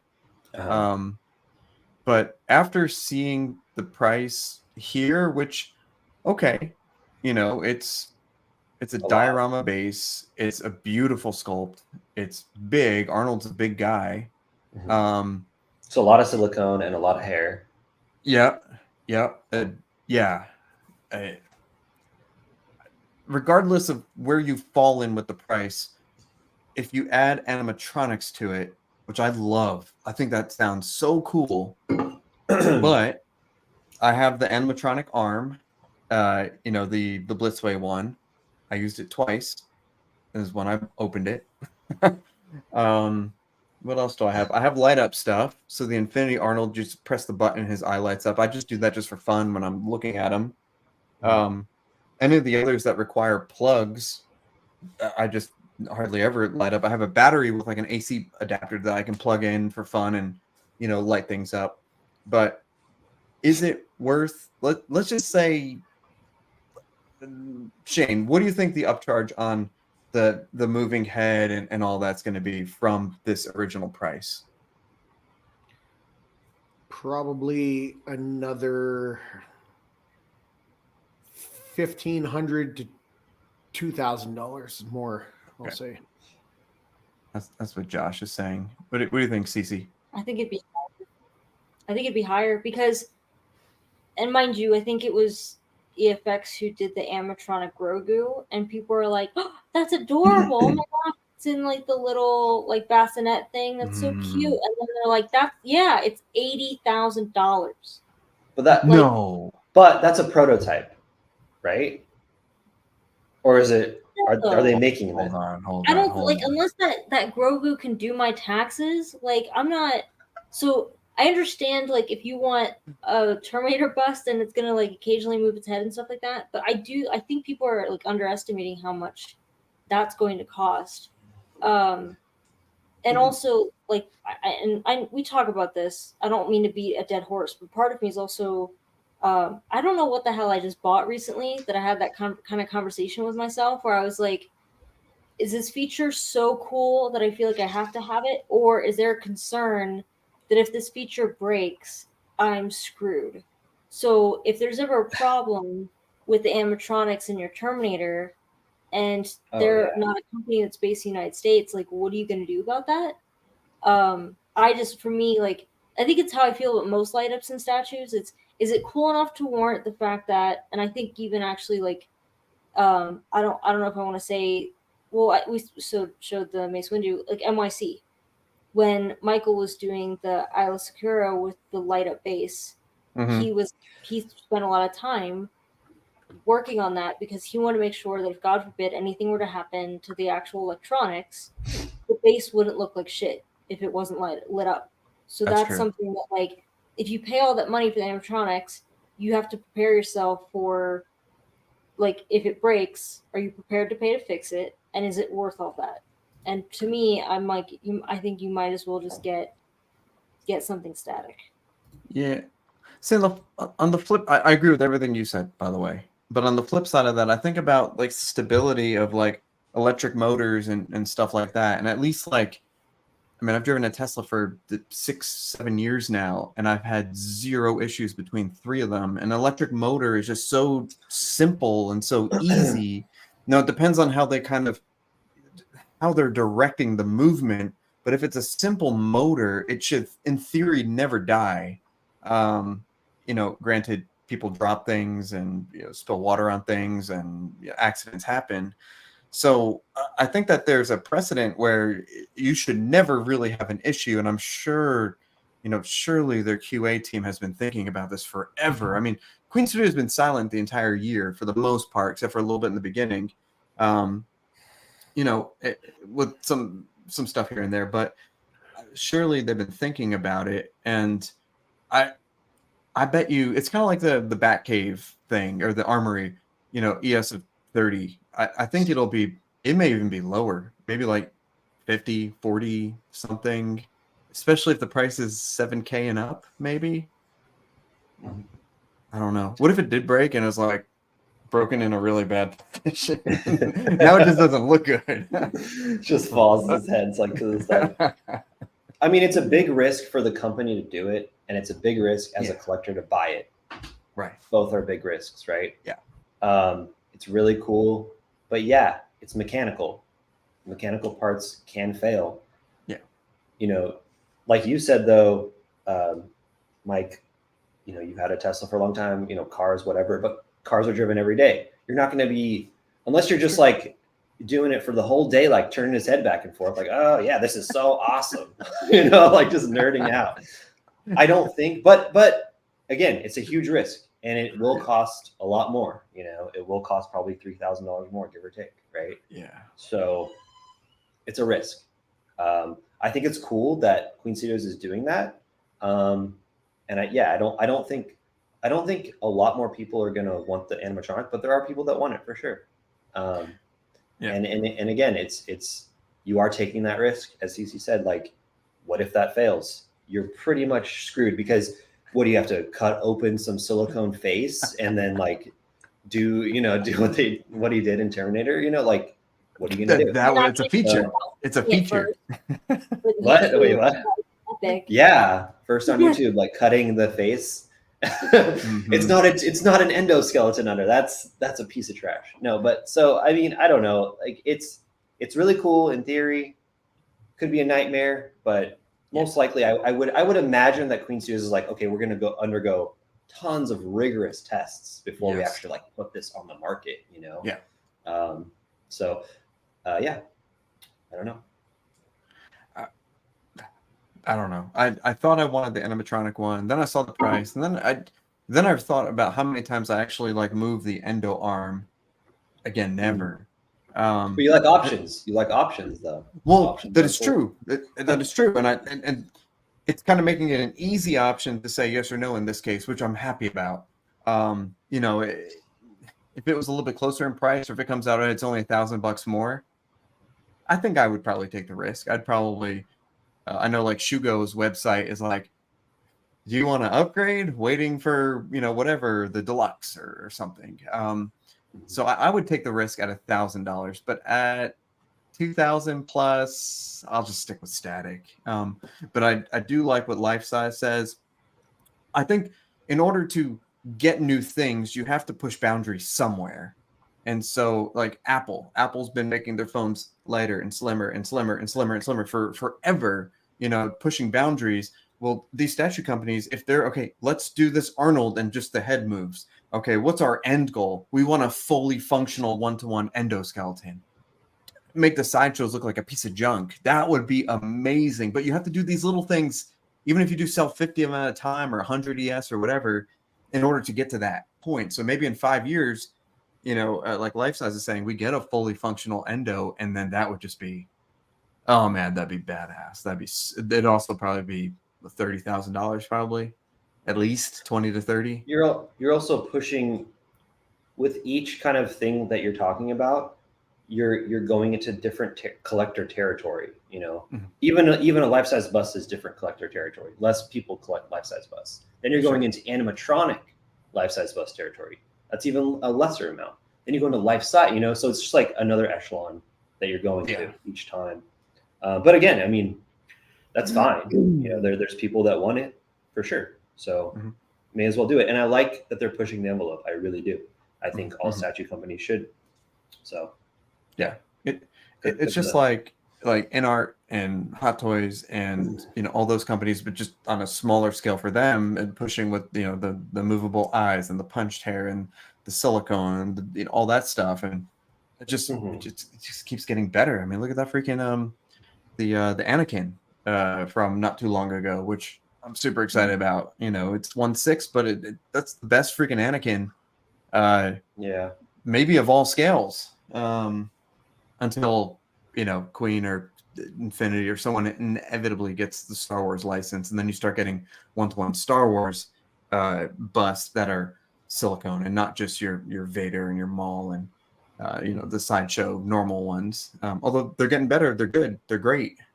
Regal Robot Tusken Raider bust, incredible. Chewie bust, the best there is. But there's no silicone. There's nothing that compares to, what they're putting out for Marvel and DC. Not yet, at least. True. I don't know. Well, Wonderfest was expensive, very expensive, but very exciting. The only thing, was there anything that they didn't show that maybe you guys were expecting or hoping they would show? Not for me. I don't think so. Not that I can think of. I got one thing, and I don't, maybe it's still coming. Maybe Mark II, life-size Mark II, metal and resin.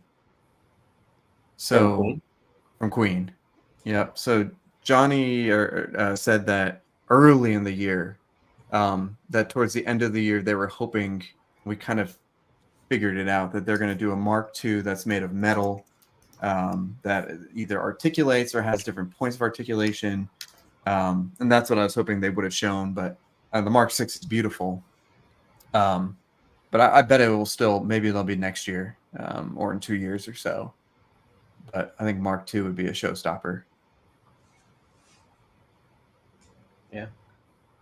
I like that they're doing anything at all, honestly, because they went from like being one of the companies I was most excited to see like everything they came out with to like the radio silence, and that was so I was really excited to see what they put out, and I hope that that's like a trajectory on the future, that they just keep doing more and more. Yep. Because I only have like I said, the Joker mask right there that did really well, but everything I've seen in person so far has been super impressive. Can I show you guys maybe one or two more things, and then we'll kind of wrap it up? Yeah. Cool. Let's speaking of life-size busts, there are a couple companies in the anime world, Dragon Ball Z particularly, that are kind of, again, competing to push themselves to make the best life-size, Dragon Ball Z busts out there. And this is a company called Army Ant, and they're coming out with a pair of Boo statues. In this case, it's Kid Boo, and this is one of the variants. The price is ridiculous. I think I was telling you guys before, it's like 700 shipped or something like that. Really nice quality, really nice details, clear resin like saliva coming down from the tongue. That's our boy Dante, Hexapus ACG, really nice guy. And, you know, building it, good size, nice sculpt. Again, really nice details. Nice light up, you know, base, very similar to the KD. I said before that I wouldn't buy any busts other than KD because I want them to all look the same. But because they kind of stole the design aesthetic, I think it'll fit in nicely. And the price, you just can't beat it. So I kind of wanted to show you guys that. Maybe get your thoughts on it. I know that no one here is a Dragon Ball Z fan. Well, hold on, Todd. Did you start watching it? No. Okay. watch Silo first. Yeah. Okay. I'm just now I like One Piece a lot, so I'm gonna probably watch that. It was gonna take me like 3 years, so after 3 years, I'll watch Dragon Ball Z. That's fine. We'll catch up then because they'll still be selling stuff. Then I'll want this. Yeah, I want this bust. then, Yeah, then $700 is, you know, that's ridiculous for a life size. That's like a down payment on a J&D, or it's a down payment on Prime 1 or something like that. Yeah. And you know, I like the fact that they're getting competitive, and it's getting really cool in the Dragon Ball Z 1-to-1 realm. So this is this licensed or is this not? This is. I'm pretty sure these are all unlicensed. Just because of like that really does make a difference in regards to price. Right. That's yeah. No, this is. I'm like 99% positive it's unlicensed. Okay.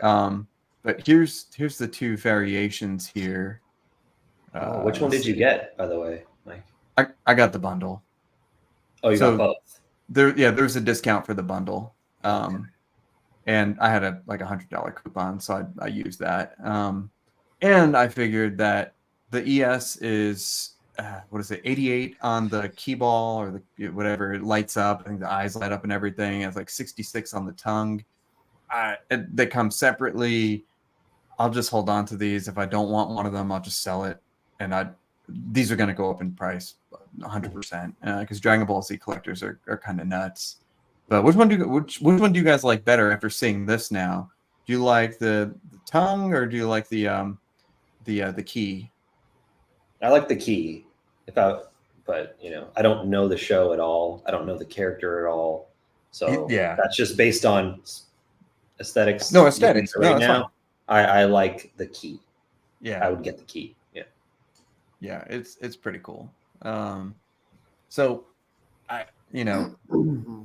definitely, if you're interested in this, just hit up Dante or Hexapus, and they're in stock. They're shipping directly from China, and they're available. And I would not miss out, because these are going to get expensive, once they do sell out. But yeah, pretty cool. Other thing I wanted to look at. Okay. Just because this came up sort of this afternoon, and we're all Star Wars fans here. We're all art fans as well. But I like these. I personally love them. I think they're great. R2 was released today for pre-order. C3PO was a month or two ago, $700, plus tax and ship. R2, $700 plus tax and ship. Which, to be fair, R2 proportionally he's chunky, he's bigger, even though he's shorter. What do you guys think? These are what scale? It's about. I don't think they're scaled. I think they'll just tell you like what the size. Or how big? Okay. Hang on. Let's go to Sideshow. Who makes those? So it's based on. Sorry, go ahead. Oh, okay, you're good. So Sideshow's making them, but they're based on the art of this guy named David Arsham, I think is how you say his last name. And Jason like one of my co-conspirators over at Rogue 16 is a big fan of that artist. So he did a series where it was real world objects as if they're fossilized. So he did like a life-size boombox. I think he did like a Walkman, just like electronics and things like that. Like what they would look like in like a million years if someone were to like stumble upon them. So those had like actual, I think, crystals to them, like embedded within them, but they're this white. They're not painted. They have that like crystalline structures within them to make them look like they've been completely fossilized. So I was really excited for these when they announced that they're doing them. Also because I think it's actually people are.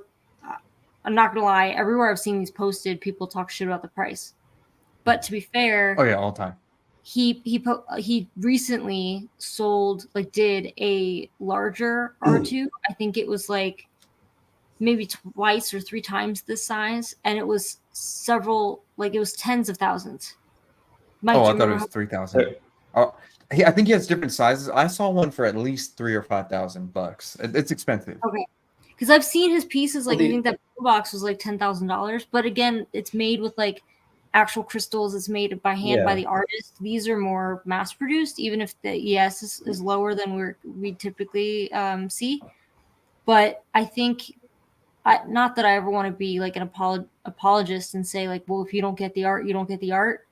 But like he's done the Pokemon and stuff like that. That is I like the idea of it. I'd like to see these in person to see how, if it's just like, I understand it's gonna be solid polystone, but it'd be cool to see how the crystal kind of translates. I think they're cool. Yeah. I like that they I said this when they first announced them. It kind of looks like it could be decor in your home. Like something it's fine art. You know? Right. That like wifey would let you put in the house. It's not the man cave kind of thing. So I'm always a fan of that. Any chance I have to like blend like fine art sensibilities with like the nerdy shit I love. Yeah. Yeah. I mean, I think it's a Star Wars license, which is expensive. Oh yeah. And then the person that made it is a fine artist, like they make fine art. So that's to me why it's so expensive, Yeah.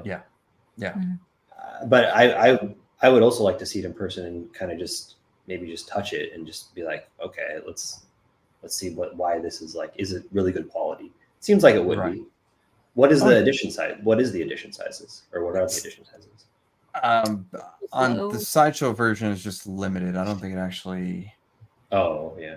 It doesn't actually say, but I think it will be a true limit. I just don't think it's been released yet.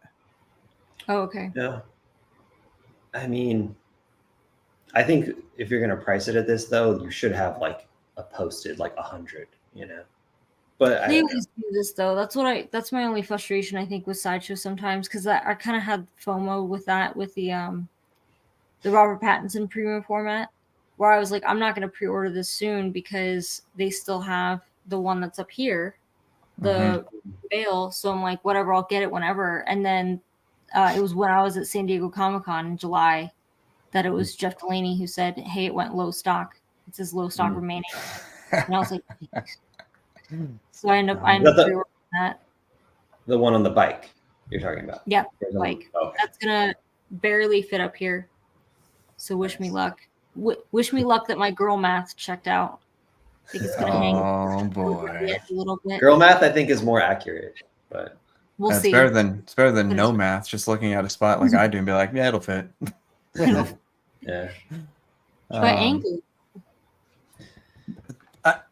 I think these look cool. I mean, but then again, I appreciate the art that it's based on. But people are like, well, $700. Why don't you just go buy a premium format C3PO that's painted and all this stuff? And to me, it's similar to the concept of like a Regal Robot maquette, even though maquettes have lineage and they're based off of the original prop or the original maquette in that case. Everyone freaked out about the Tauntaun by Regal Robot, which was one of their first maquettes. That it was basically unpainted. It was just gray with a white base, and that was, I think, because that's the way it was. That's the way the maquette was, and what? I think favorite of the one they did. It's one of the few I have. I just have that one, and then the tauntaun heads that they did. Yeah, it's great. I think if this was like McCary prototype, based on McCary prototypes, I would want to buy cool. That would be cool. it. But I want to buy most things that are like McCary prototype, or concept art. But yeah, that's just me. But I'm sure they're selling a lot of these. It's not for everyone. That's the thing. It's not for the. I don't think it's for like the mainstream Star Wars collectors. I don't. Right. I don't know. Yep. Josh, Mike, are you interested in the Marvel 1/3 line from Queen? 100% yes.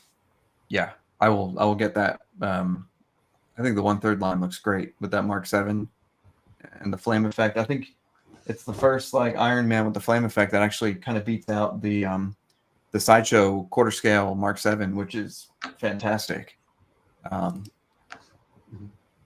But yeah, definitely. Key for sure. Secured a PO for both. Sweet. Facebook user. Nice. So I think that's about it. Do you guys have anything else that we missed or want to talk about? No? Not me. There were those Matt Ferguson prints, but meh. Oh yeah. You can watch the show I did if you want to hear about our print. Yeah, that'll be perfect. I got one more just because it got charged out today. I was gonna cancel it, but speaking of life-size props and things, so I grabbed this on PO a while ago when it first introduced to Sideshow. Wasn't too long ago, but the EFX armor, I think it's limited to 500. And then I was gonna cancel, but then KFET and KFET posted this next to like a custom one.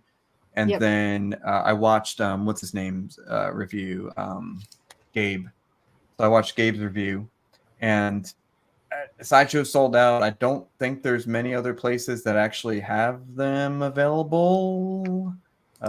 Maybe a few, but I figured, what's the worst case that happened? Let it come in, and then you could sell it probably at cost, if not a little bit more, especially if you wait. EFX things seem to be kind of turning up the heat a little bit. People are getting excited again. Quality looks nice. It actually comes with this really nice custom sort of almost mirror finished base. That's nice to see that again. So I'm actually kind of excited about this one. This just charged out this morning. Nice. It is more accurate to, because I think we had that debate over at Rogue 1-6 about the paint. I don't know about like whether this is too bronze or not as metallic as it should be, but the one thing that was really easy to note based on like a lot of the customs that are out there is the horns on the helmet actually are supposed to be a darker tone than the rest of the helmet. Like that's accurate to what we see on the show. Okay. Cool. So I think that's cool.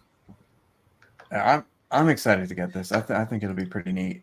And it fits along the line of like one-to-one stuff and props and stuff like that. It's cool. Yeah, I think EFX is making a nice comeback, and it has me, just thinking about other EFX things. Like the Luke lightsaber got a lot of good reviews. Again, I watched Gabe's review and a couple others, George's review. Everyone has nothing bad to say about it, and I know there's a ton of prop saber guys out there, and they make amazing stuff. But it's just, there's something. People are always looking for MR, EFX, something. And down the road, something like this would have probably more selling value or just more inherent value. Although edition size of 1750 is pretty big, at least for today. It still looks good. And I don't know, maybe I'll wait and see if this goes on like a Sideshow sale or who knows. I don't know. This may get low stock way sooner than I think. But yeah, it's good stuff. It's good stuff. The Bo-Katan looks good. The Ahsoka Tano's, I need to probably pull the trigger on those. I'm just trying to decide how deep you want to go, because Star Wars prop collecting, it's almost probably as bad as Batman prop collecting and stuff like that. Just the cowls, all the stuff, not as bad. I find Batman's a bit easier, but also I'm kind of picky with like, I have my 3 favorite on-screen Batmans, so therefore I don't need to have a bunch of other cowls. Like I don't need like an Arkham style cowl because like that's from a video game. Like I'd rather stick with the movie stuff. I've found it a lot easier to not go down the rabbit hole with a bunch of Batman props as it is. Like Star Wars is a totally different animal because there's just so like I think last I checked I have like 13 helmets and I'm not done. And I'm just collecting bad guys, with the exception of Bouch. So, oh my god! Imagine if I was like anything goes. Like I'm just gonna get any helmet that I like that looks cool. I'd be drowning in helmets. Forget it. Yeah. There's a lot of helmets. Helmets. Like hilts. I'm very particular about hilts. Like I have Luke, Vader. I think I've got like the Ben Solo one. Sorry, come at me because I like the sequels. I think that's it for lightsabers. I do have 2 lightsabers that are like McCreary inspired, which is cool, like the concept art inspired. And I know someone I think is thinking about doing very similar like McQuarrie style hilts, and that's gonna they're gonna have my cool. Sure. That'll be cool. That's my favorite thing about Star Wars and McCreary. So let me know on that. The EFX Vader I've heard good things about. Oh yeah. That's I mean it's the PCR. It's nice. The Vader helmet. Yeah. That's my biggest regret in collecting, that I could have bought it when it came out or whatever, or I sold them back then, and then I was going to keep one for myself and I didn't. And well, they have there's the limited one from years ago that I think had, I don't know if it was more lineage or the paint job was more accurate. And then there's this one. This one was a slightly cheaper one because this one is like plastic. That's my biggest regret. The paint job was more accurate. And then there's this one. This one was a slightly cheaper one because this one is like plastic. That's my biggest regret. The paint job was more accurate. And then there's this one. This one was a slightly cheaper one because this one is must be shaded. Oh no. Okay, wait.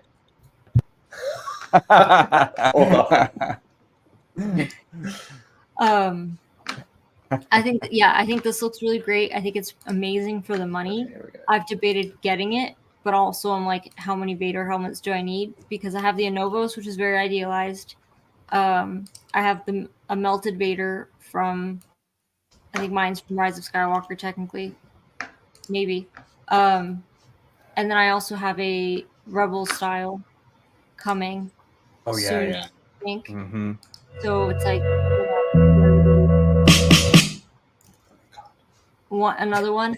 I think I've got another one coming, and I just can't remember which one it is. I have a concept Kylo Ren helmet. Yeah, but I that'll think be cool. This is not much more than a Black Series.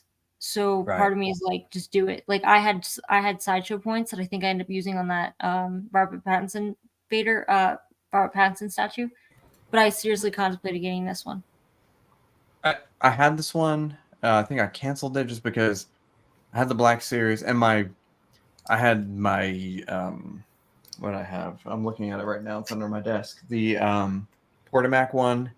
And then I had another commission come in, and I was like, I got too many Vaders right now, so I kind of canceled this. But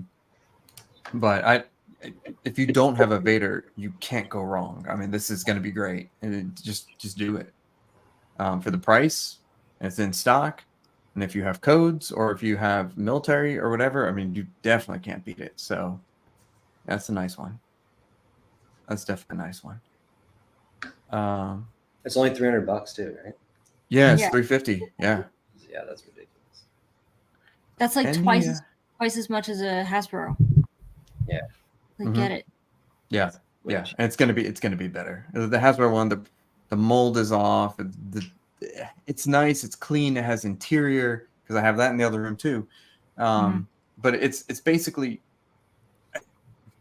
depending on your level of Star Wars love and collecting need, for the price, you're not going to get a better Vader. Even custom, you're not even close. So. Yeah, that price is ridiculous. Mm-hmm. Mm-hmm. I think that's about it. Anything else you guys want to bring up? Anything we forgot to talk about? I know we didn't do my pickups. Forget it. I'll just do a show where I do just the pickups. It's way too many.